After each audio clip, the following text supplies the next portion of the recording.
Namaskara.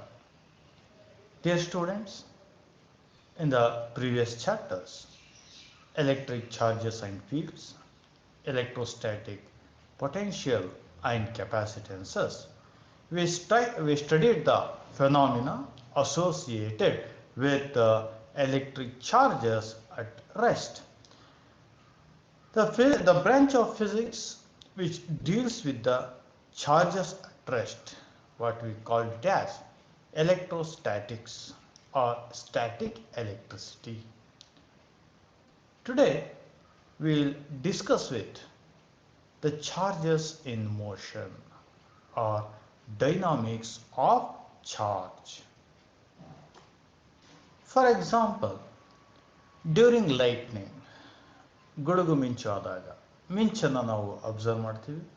The electric charges flow from clouds to the earth through the atmosphere.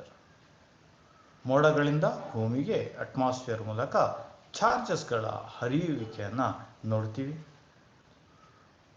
The flow of charges in lightning is of short duration and not study.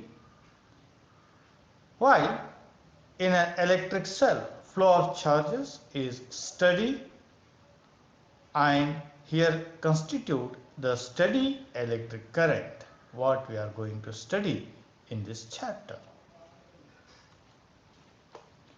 Hence, let's discuss current electricity. What is current electricity?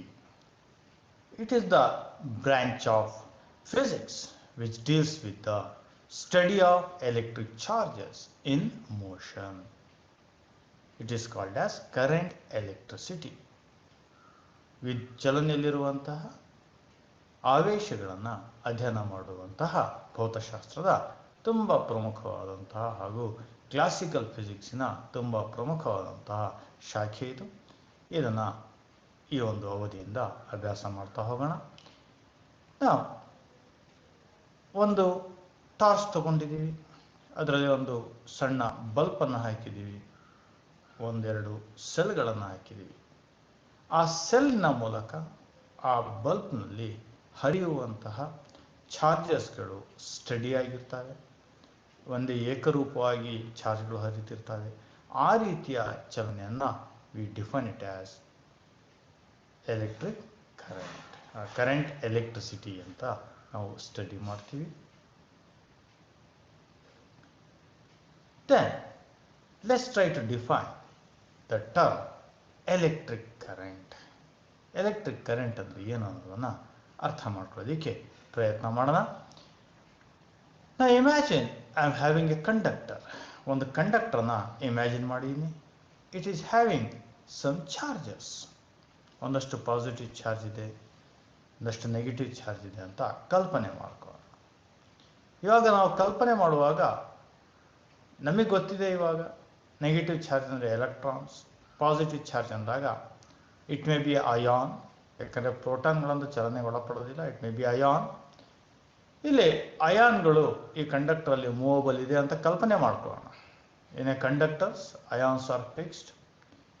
ಆದರೆ ಇಲ್ಲಿ ನಾವು ಕಲ್ಪನೆ ಮಾಡ್ಕೊತಾ ಇದ್ದೀವಿ positive ಮತ್ತು negative charge ಎಲ್ಲ ಚಲಿಸ್ತಾ ಇದೆ. ಉದಾಹರಣೆಗೆ you can imagine an electrolyte. ಎಲೆಕ್ಟ್ರೋಲೈಟಲ್ಲಿ ನಾವು ಚಾರ್ಜಸ್ ಪಾಸಿಟಿವ್ ಹಾಗೂ ನೆಗೆಟಿವ್ ಚಾರ್ಜ್ಗಳು ಮೂವ್ ಆಗುವುದನ್ನು ನಾವು ಈಗಾಗಲೇ ಅಭ್ಯಾಸ ಮಾಡಿದ್ದೀವಿ. ನಾವು ಈ ಚಾರ್ಜಸ್ಗಳು ರ್ಯಾಂಡಮ್ ಮೋಷನಲ್ಲಿ ಚಲಿಸ್ತಾ ಇದ್ದಾವೆ. During their motion, if I imagine a small area held normal to the direction of flow of charges. ಚಾರ್ಜಸ್ಗಳು ಚಲಿಸ್ತಾ ಇರೋ ದಿಕ್ಕಿಗೆ ಲಂಬವಾಗಿ ಒಂದು ಸಣ್ಣ ಏರಿಯಾವನ್ನು ನಾನು ಕಲ್ಪನೆ ಮಾಡ್ಕೊತಾ ಇದ್ದೀನಿ. Both the positive and negative charge may flow forward and backward across the area. In the given time interval t ಅಷ್ಟು ಕಾಲಾಂತರದಲ್ಲಿ, ನಮಗೆ ಸಮಯ ತುಂಬ ಮುಖ್ಯವಾಗುತ್ತೆ, t ಅಷ್ಟು ಕಾಲಾಂತರದಲ್ಲಿ if q plus are the net charges flow in forward direction. Forward ಡೈರೆಕ್ಷನಲ್ಲಿ ಮುಂಭಾಗಕ್ಕೆ Q plus ಅಷ್ಟು positive ಚಾರ್ಜ್ಗಳು ಚಲಿಸ್ತಾ ಇದ್ದಾವೆ. And similarly Q minus is the total negative charge flowing in forward direction. Q plus is the net positive charge in forward direction and Q minus is the net charge, negative charge moving in the forward direction. Then what is the charge crossing the area in forward direction? Forward ಡೈರೆಕ್ಷನಲ್ಲಿ ಈ ಏರಿಯಾವನ್ನು ಎಷ್ಟು ಚಾರ್ಜ್ಗಳು cross ಮಾಡ್ತಾ ಇದ್ದಾವೆ? Q plus ಅಷ್ಟು positive charge, Q minus ಅಷ್ಟು negative charge. Then what is the total charge? ನಾವು ಈಗಾಗಲೇ ಅಭ್ಯಾಸ ಮಾಡಿದ್ದೀವಿ, charge is having additive property. Therefore the net amount of charge in forward direction is Q is equal to Q plus minus Q minus. ಯಾಕಂದ್ರೆ minus ಯಾಕೆ ಹಾಕಿದ್ದೀವಿ? It is a negative charge ಆಗಿರೋದ್ರಿಂದ minus ಹಾಕಿದ್ದೀವಿ. Q plus minus minus Q minus. Therefore Q ಅಷ್ಟು charge T ಅಷ್ಟು ಟೈಮಲ್ಲಿ ಈ ಏರಿಯಾವನ್ನು ಕ್ರಾಸ್ ಮಾಡ್ತಾ ಇದೆ. ಇನ್ ಟೈಮ್ ಟಿ ಕ್ಯೂ ಅಷ್ಟು ಚಾರ್ಜ್ ಕ್ರಾಸ್ ಮಾಡ್ತಾ ಇದೆ. ಹಾಗಿರೋ 1 ಸೆಕೆಂಡಲ್ಲಿ ಎಷ್ಟು ಚಾರ್ಜ್ ಕ್ರಾಸ್ ಮಾಡುತ್ತೆ? ಕ್ಯೂ ಬೈ ಟಿ ಅಷ್ಟು ಕ್ರಾಸ್ ಮಾಡುತ್ತೆ. Therefore, the net amount of charge flowing across the area in the forward direction is directly proportional to time interval. Time ಜಾಸ್ತಿ ಆದಂಗೆ ಹರಿಯುವಂಥ ಚಾರ್ಜ್ಗಳ ಸಂಖ್ಯೆನೂ ಕೂಡ ಹೆಚ್ಚಾಗ್ಬೋದು. ಟೈಮ್ ಕಡಿಮೆ ಆದಂಗೆ ಚಾರ್ಜ್ಗಳು ಹರಿಯುವಂಥ ಕ್ವಾಂಟಿಟಿನೂ ಕೂಡ ಕಡಿಮೆ ಆಗುತ್ತೆ. Therefore, the charges flowing across the area in forward direction is directly proportional to the time. If I remove the proportionality, there arises one of the very important physical quantity that is called as electric current.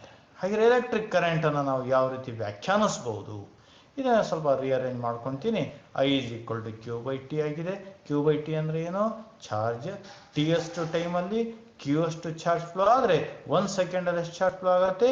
Q by T ಅಷ್ಟು charge flow ಆಗುತ್ತೆ. Therefore what is I? I is the total charges flowing across the area in unit time. Let's try to define the electric current. The rate ಒಂದು ಏಕಮಾನ ಕಾಲದಲ್ಲಿ 1 ಸೆಕೆಂಡ್ನಲ್ಲಿ the rate of flow of charges across any cross-sectional area of a conductor is known as electric current. The rate of flow of charges across any cross-section area of a conductor is known as electric current. Then I is equal to Q by T. ತುಂಬಾ ಪ್ರಮುಖವಾಗಿ ನಾವು ನೆನಪಿಡಬೇಕು, ಬಹಳಷ್ಟು ಕಡೆ use ಮಾಡ್ತೀವಿ. If the rate of flow of charge is not uniform, ಉದಾಹರಣೆಗೆ ನಾವು ಮಿಂಚಿನಲ್ಲಿ ನೋಡಿದಾಗ ಅದರಲ್ಲಿ ಏಕರೂಪದಲ್ಲಿ ಚಾರ್ಜ್ಗಳು ಹರಿಯೋದಿಲ್ಲ. ಚಾರ್ಜ್ಗಳು ಏಕರೂಪದಲ್ಲಿ ಹರಿದೇ ಇದ್ದಾಗ ನಾವು ತುಂಬ ಸಣ್ಣ ಕಾಲಾಂತರವನ್ನು ತಗೊಳ್ತೀವಿ. Will take small time delta T. ಆ ಡೆಲ್ಟಾ ಟಿ ಟೈಮ್ ಎಷ್ಟಿರಬೇಕು? The time T tending towards 0 ಅಂತ ತಗೊಂಡಾಗ we will have the limiting value. Then limiting ವ್ಯಾಲ್ಯೂನ ತಗೊಂಡಾಗ I is equal to limit delta T tends to 0 delta Q by delta T. ತುಂಬ ಕಡಿಮೆ ಕಾಲಾಂತರದಲ್ಲಿ forward ಡೈರೆಕ್ಷನಲ್ಲಿ ಹರಿದಂತಹ ಚಾರ್ಜಸ್ಗಳನ್ನು ನಾವು ಕರೆಂಟನ್ನು define ಮಾಡ್ತಾ ಇದ್ದೀವಿ. In delta T which is tending towards 0 delta Q by delta T is defined as I. ಅಥವಾ ನಾವು ಸ್ವಲ್ಪ ಮ್ಯಾಥಮೆಟಿಕ್ಸನ್ನು use ಮಾಡಿದ್ರೆ limiting value delta T tends to 0 ಅಂತ ಡಿಫೈನ್ ಮಾಡಿದಾಗ it can be turned as D Q by D T. D Q by D T definition ಅಂತ ತಗೊಂಡು D Q by D T ಅಂತಲೂ ಕೂಡ ಡಿಫೈನ್ ಮಾಡಬಹುದು. That is the instantaneous current ಅಂತ ನೀವು ವ್ಯಾಖ್ಯಾನಿಸೋದ್ರಲ್ಲಿ ತಪ್ಪೇನಿಲ್ಲ. Now, whether electric current is a scalar quantity or a vector quantity, ಕರೆಂಟಿಗೆ ಮುಖ್ಯವಾಗಿ direction ಇದೆ. ಕರೆಂಟಿಗೆ ಡೈರೆಕ್ಷನ್ ಇದೆ ಅಂದ ತಕ್ಷಣ ನಮ್ಮ ತಲೆಯಲ್ಲಿ ಕಲ್ಪನೆ ಆಗುವಂಥದ್ದೇ ವೆಕ್ಟಾರ್ಸ್. ಈಗಾಗಲೇ ನಾವು ಅಭ್ಯಾಸ ಮಾಡಿದ್ದೀವಿ. If it is having direction then it is a vector. ಆದರೆ ನಾ ಇಲ್ಲೇನಂತ ಬರ್ದೀನಿ? Current is a scalar quantity.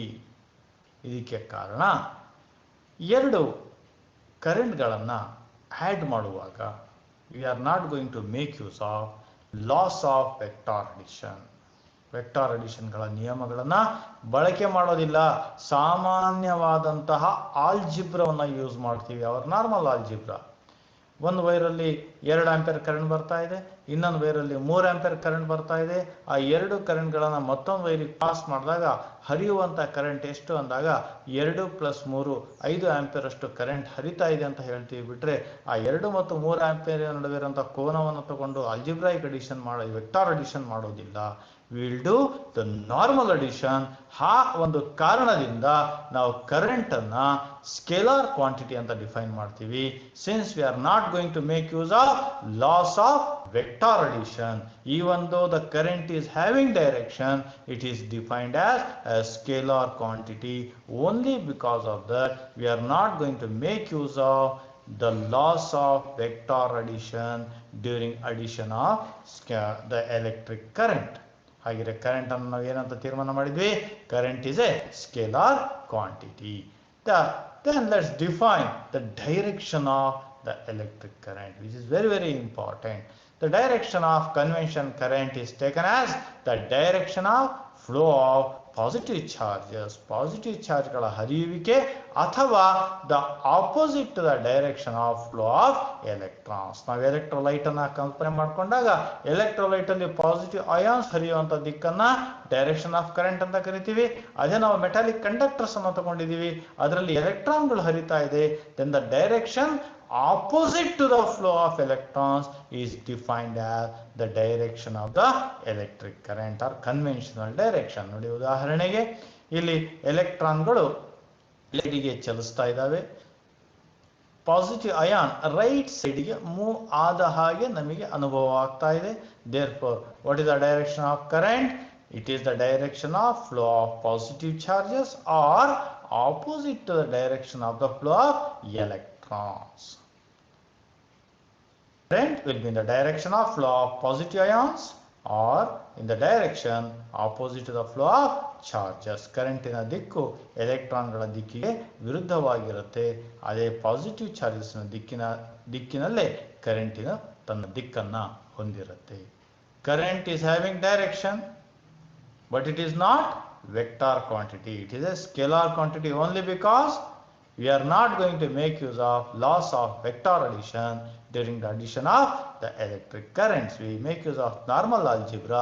Hence we are defining electric current as scalar quantity. ತುಂಬಾ ಮುಖ್ಯವಾಗಿ ನೆನಪಿಡಬೇಕು, ಡೈರೆಕ್ಷನ್ ಇದ್ದು ಕೂಡ ಅದು ಸ್ಕೇಲಾರ್ ಕ್ವಾಂಟಿಟಿ ಆಗಿದೆ. Then what is the SI unit of electric current? It is ampere. It is named after the great physicist Ampere. Ampere ಅವರ ಮಹಾನ್ ಕೊಡುಗೆಗಳನ್ನು ನಾವು ಇಲ್ಲಿ ಕಲ್ಪನೆ ಮಾಡ್ಕೋಬಹುದು. ಅವರ ಗೌರವಾರ್ಥ ನಾವು ಆಂಪಿಯರ್ ಅನ್ನ SI unit of electric current ಆಗಿ ಬಳಕೆ ಮಾಡ್ತಾ ಇದ್ದೀವಿ. The dimensional formula of current is I. ಯಾಕಂದ್ರೆ ಇದೊಂದು ಫಂಡಮೆಂಟಲ್ ಕ್ವಾಂಟಿಟಿ ಆಗಿರೋದ್ರಿಂದ I ಅಥವಾ A ಚಿಹ್ನೆಯನ್ನು ಬಳಸಿಕೊಂಡು ಡೈಮೆನ್ಷನಲ್ ಫಾರ್ಮುಲಾವನ್ನು ಬರಿತೀವಿ. It is a fundamental quantity. Hence we are represent the dimensional formula for current as I or A. Then the dimensional formula of charge is, ನಾವು ಹಿಂದಿನ 2 ಪಾಠಗಳಲ್ಲಿ ಡೈಮೆನ್ಷನಲ್ ಚಾರ್ಜ್ ಅನ್ನು ನೋಡಿದ್ದೀವಿ. then I is equal to Q by T or Q is equal to I into T. Therefore dimensional formula of charge is A power 1 into T power 1. ಈ ಒಂದು dimensional ಫಾರ್ಮುಲಾವನ್ನು ನಾವು ಹಿಂದಿನ 2 ಪಾಠಗಳಲ್ಲಿ ಬಳಕೆ ಮಾಡಿಕೊಂಡು ವಿವಿಧ ಫಿಸಿಕಲ್ ಕ್ವಾಂಟಿಟಿಗಳ ಡೈಮೆನ್ಷನಲ್ ಫಾರ್ಮುಲಾಗಳನ್ನು ನಿರೂಪಿಸಿದ್ದೀವಿ. Then let's define the quantity ampere. Ampere ಅನ್ನು ವ್ಯಾಖ್ಯಾನ ಮಾಡೋಣ. Now imagine a conductor which is having the positive and negative charges in which the charges are moving in random direction. Random ಆಗಿ ಚಲನೆಗೆ ಒಳಪಟ್ಟಿದ್ದಾವೆ. If the charges flowing across the area in the forward direction ಅಲ್ಲಿ ಚಾರ್ಜಸ್ಗಳು flow ಆಗ್ತಾ ಇದೆ. ಎಷ್ಟು ಚಾರ್ಜಸ್ಗಳು flow ಆಗ್ತಾ ಇದೆ, ಎಷ್ಟು ಸಮಯದಲ್ಲಿ, ಇನ್ 1 ಸೆಕೆಂಡಲ್ಲಿ ಎಷ್ಟು ಚಾರ್ಜಸ್ಗಳು ಫ್ಲೋ ಆಗ್ತಾ ಇದೆ ಅದನ್ನು ನಾವು ಗಣನೆಗೆ ತಗೋಣ.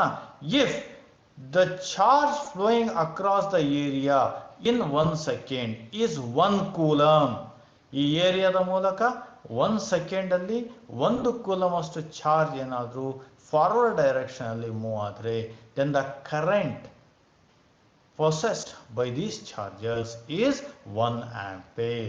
If 1 coulomb of charge crosses in an area in 1 second, then the electric current through that area is 1 ampere. ತುಂಬ ಪ್ರಮುಖವಾದಂಥ definition. 1 ampere is equal to 1 coulomb per second.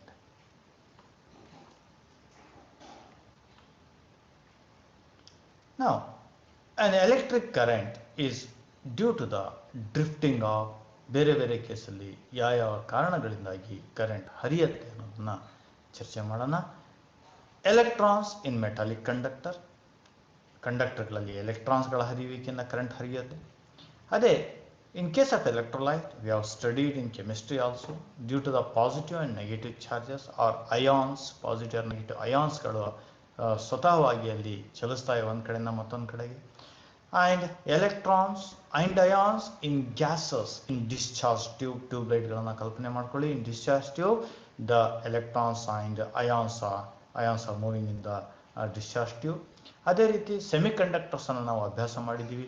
In semiconductors the electrons and holes are drifting in the medium, therefore due to them we are going to observe the electric current. Now let's discuss how the electric current flows in the conductor. ಒಂದು conductor ಅಲ್ಲಿ current ಯಾವ ರೀತಿ ಹರಿಯುತ್ತೆ. ನಾವಿಲ್ಲಿ ಎಲೆಕ್ಟ್ರೋಲೈಟ್ಸ್ಗಳ ಬಗ್ಗೆ ಅಥವಾ semiconductor, discharge ಟ್ಯೂಬ್ಗಳನ್ನು ಮುಂದೆ ನಾವು ಅಭ್ಯಾಸ ಮಾಡ್ತೀವಿ. ಈ ಒಂದು ಪಾಠದಲ್ಲಿ ವಿಶೇಷವಾಗಿ ನಾವು ಕಂಡಕ್ಟರ್ಸ್ಗಳನ್ನು, ಮೆಟಾಲಿಕ್ ವೈರ್ಗಳನ್ನು ಕಲ್ಪನೆ ಮಾಡ್ಕೊಳ್ತಾ ಇದ್ದೀವಿ. ಇದರಲ್ಲಿ ಎಲೆಕ್ಟ್ರಿಕ್ ಕರೆಂಟ್ ಹೇಗೆ ಫ್ಲೋ ಆಗುತ್ತೆ ಅನ್ನೋದನ್ನು ನೋಡ್ತಾ ಹೋಗೋಣ. If I am having a conductor, if no potential difference is applied across the conductor, ನನ್ನ ಕಂಡಕ್ಟರ್ನ ಅಕ್ರಾಸ್ ಯಾವುದೇ ಪೊಟೆನ್ಷಿಯಲ್ ಅನ್ನು ನಾನಿಲ್ಲಿ ಅಪ್ಲೈ ಮಾಡಿಲ್ಲ, ಯಾವುದೇ ರೀತಿಯ ಬ್ಯಾಟ್ರಿನ ಕನೆಕ್ಟ್ ಮಾಡಿಲ್ಲ, ಯಾವುದೇ ಪೊಟೆನ್ಷಿಯಲ್ ಅನ್ನು ನಾನು ಕ್ರಿಯೇಟ್ ಮಾಡಿಲ್ಲ. ಆ ಒಂದು ಸಮಯದಲ್ಲಿ what about the flow of charges in that conductor? The electrons what are present in the conductor, which are free electrons. These electrons present in the outermost orbit of the atoms, they are unbounded electrons, they are free to move inside the material, inside the conductor, they are free to move. These electrons move in a random fashion. ಈ ಎಲೆಕ್ಟ್ರಾನ್ಗಳು random ಆಗಿ ಚಲನೆಗೆ ಒಳಪಡ್ತವೆ. Their motion is random. They will collide with the atoms or dust particles or ions which are present in the conductor. ಅವುಗಳ ಜೊತೆಗೆ ಇವು random collide ಆಗೋದ್ರಿಂದ they will undergo random motion, but this motion of electron does not, since they are in random motion ಅಲ್ಲಿ ಇರೋದ್ರಿಂದ what ever the average velocity, ಒಂದ್ಸತಿ forward ಹೋಗಿ ಮತ್ತೊಂದ್ಸತಿ backward ಬಂತಂದ್ರೆ the average velocity becomes 0. Hence the motion of electron does not constitute any electric current in case of conductor. When no potential is applied, the current is said to be 0. Current 0 ಆಗಿರುತ್ತೆ. ಅದೇ if I apply a potential, ನಾನು potential ಅನ್ನು apply ಮಾಡ್ತೀನಿ. Potential apply ಮಾಡೋದಂದ್ರೆ ಏನು?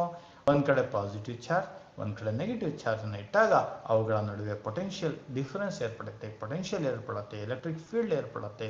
V can have the so many factors what you have studied in the previous 2 chapters. Now imagine I am having a potential, one kade negative potential ide, one kade positive potential. Just imagine a battery, one kade negative connect ಮಾಡಿದೀವಿ, one kade positive connect ಮಾಡಿದೀವಿ, due to which there is a potential difference is created. ಹಾಗೂ the very important electric field create ಆಗಿದೆ. Positive ಚಾರ್ಜಿಂದ negative ಚಾರ್ಜಿನ ಕಡೆಗೆ ಒಂದು electric field develop ಆಗಿದೆ. Electric field ಇದೆ ಅಂದರೆ that field is going to produce a force on the charges. ಈ ಫೀಲ್ಡ್ ಏನು ಮಾಡುತ್ತೆ? ಚಾರ್ಜಸ್ ಮೇಲೆ, ಎಲೆಕ್ಟ್ರಾನ್ಸ್ಗಳ ಮೇಲೆ ಫೋರ್ಸ್ನ ಕ್ರಿಯೇಟ್ ಮಾಡುತ್ತೆ. ಎಲೆಕ್ಟ್ರಾನ್ ನೆಗೆಟಿವ್ ಚಾರ್ಜ್ ಇರೋದ್ರಿಂದ these electrons move towards the positive potential. Electrons negative ಚಾರ್ಜನ್ನು ಹೊಂದಿರೋದ್ರಿಂದ ಪಾಸಿಟಿವ್ ಪೊಟೆನ್ಷಿಯಲ್ ಕಡೆಗೆ ಅವು ಎಳೆಯಲ್ಪಡುತ್ತೆ. they will experience the force. that force is F is equal to E into capital E. ಓದಿದ್ದೀವಿ ನಾವು. Q E ಅಂತ ಓದಿದ್ದೀವಿ. ಇಲ್ಲಿ Q ಬದಲಿಗೆ charge E ಅನ್ನು ಕಲ್ಪನೆ ಮಾಡ್ಕೊಳ್ಳೋಣ. E into capital E is the force experience by the electron. ಆ force ಇಲ್ಲಿ ಅವರ ಮೇಲೆ ಅನುಭವ ಆಗುತ್ತೆ. Due to that force these electrons experience a net force in the forward direction. Forward direction ಅಲ್ಲಿ ಇವು ಫೋರ್ಸ್ ಅನ್ನ ಎಕ್ಸ್ಪೀರಿಯನ್ಸ್ ಮಾಡುತ್ತೆ. When the potential difference is maintained across the conductor, the electrons gain some positive energy, positive average velocity in the direction of positive potential, and thus the current setups in the conductor. Conductor ಅಲ್ಲಿ current setup ಆಗುತ್ತೆ. Therefore the electron try to move from one terminal to the from one terminal towards the another terminal. Hence the current will be in the direction opposite to the direction of the flow of electrons. This is very important. This is what we call it as conventional direction of the electric current. Now, here you can observe that if I increase the potential, ನಾನು potential ಅನ್ನು ಹೆಚ್ಚು ಮಾಡ್ತೀನಿ. By increasing the potential, the force experienced by the electrons will be more, due to which the electrons moves in a more electrons move towards the positive potential, due to which the electric current will be more. Current ಕೂಡ ಹೆಚ್ಚಾಗಿರುತ್ತೆ. Therefore this current is depends on the potential. Potential ಜಾಸ್ತಿ ಆದಂಗೆ current ಹೆಚ್ಚಾಗ್ತಾ ಹೋಗುತ್ತೆ. ಈ ಒಂದು relationship ಅನ್ನ ನಮಗೆ ಬಹುಮುಖ್ಯವಾಗಿ ಒಬ್ಬ ವಿಜ್ಞಾನಿ ಭೌತಶಾಸ್ತ್ರಜ್ಞ ಓಮ್ ಅವರು ನಿರೂಪಿಸ್ತಾರೆ. ಅವ್ರು ಏನು ಹೇಳಿದ್ದಾರೆ ಅನ್ನೋದನ್ನ ಅವರ ಲಾದಲ್ಲಿ ಅಭ್ಯಾಸ ಮಾಡೋಣ. Let's discuss. The Ohm's law has been defined given by one of the great scientists, George Simon Ohm. George Simon Ohm ಅವರು ಈ ಲಾವನ್ನು ನಿರೂಪಿಸ್ತಾರೆ. He is a German physicist as well as a mathematician, and he has discovered this law in 1828. The relation between flow of electric current and potential across the conductor has been discovered by George Simon Ohm. ಹಾಗೆ ಇವರು ಕೊಟ್ಟಂತಹ ಆ ಪ್ರಮುಖ ಹೇಳಿಕೆ ಏನಿದೆ ಅನ್ನೋದನ್ನ ಅಭ್ಯಾಸ ಮಾಡೋಣ. It states that physical conditions like temperature, pressure, etc. remains constant. ಇಲ್ಲಿ ಎಕ್ಸೆಟ್ರಾ ಅಂದಾಗ ಕಂಡಕ್ಟರಿನ length, area of cross section ಇವೆಲ್ಲ ಒಳಪಡುತ್ತೆ. ಇಫ್ ದೀಸ್ ಫಿಸಿಕಲ್ ಕಂಡೀಷನ್ಸ್ ಯಾವ್ದ್ಯಾವುದು temperature, pressure, length, area, volume, ಬಹಳಷ್ಟು ಅಂಶಗಳು ಇಫ್ ದೇ ರಿಮೈನ್ಸ್ ಕಾನ್ಸ್ಟೆಂಟ್ ಅವೆಲ್ಲ ಸ್ಥಿರವಾದಾಗ the current flowing through a conductor is always directly proportional to the potential difference across the conductor. The current flowing through the conductor is always directly proportional to the potential difference across the conductor. Therefore the current is through the given conductor. If I apply some potential difference, if the charges are moving, then this current is directly proportional to the potential or potential difference between the two ends. Potential difference ಜಾಸ್ತಿ ಆಯ್ತು ಅಂದ್ರೆ field ಜಾಸ್ತಿ ಆಗುತ್ತೆ. ನಾವು ಓದಿದ್ದೀವಿ E is equal to delta V by delta T ಅಂತ ಓದಿದ್ದೀವಿ, delta V by delta L ಅಂತ. therefore potential ಜಾಸ್ತಿ ಆದಂಗೆ ಫೀಲ್ಡ್ ಜಾಸ್ತಿ ಆಗುತ್ತೆ, ಫೀಲ್ಡ್ ಜಾಸ್ತಿ ಆದಂಗೆ ಫೋರ್ಸ್ ಜಾಸ್ತಿ ಆಗುತ್ತೆ, due to which the electric current also increases. therefore the current depends on the potential difference across the conductor. Now by removing the proportionality there arises one of the very important constant, which is a physical quantity, which is the physical nature of the conductor. ತುಂಬಾ ಪ್ರಮುಖವಾದ ಒಂದು ಕ್ವಾಂಟಿಟಿಯನ್ನ ನಾವಿಲ್ಲಿ define ಮಾಡ್ತೀವಿ. that is called as resistance. resistance ಅಂತ ಕರಿತೀವಿ r ಅನ್ನ. ಇದನ್ನ rearrange ಮಾಡಿದಾಗ v is equal to IR. ಇದು ಓಮ್ಸ್ ಲಾದ ತುಂಬಾ ಪ್ರಚಲಿತವಾದಂತಹ ರೂಪ, ಇದು ತುಂಬಾ ಪ್ರಖ್ಯಾತಿಯನ್ನು ಪಡೆದಿರುವಂತಹ ರೂಪ. v is equal to IR ನಮಗೆ ಬಹಳಷ್ಟು ಕಡೆ ಈ ಒಂದು ಈಕ್ವೇಶನ್ ಬಳಕೆಗೆ ಬರುತ್ತೆ. v is equal to IR ತುಂಬಾ ಇಂಪಾರ್ಟೆಂಟ್. ಇಲ್ಲಿ r ಅಂದ್ರೆ ಏನು? This is a constant of proportionality called as resistance of the conductor. ಏನು ರೆಸಿಸ್ಟೆನ್ಸ್ ಅಂದ್ರೆ? Let's try to discuss the very important physical quantity resistance.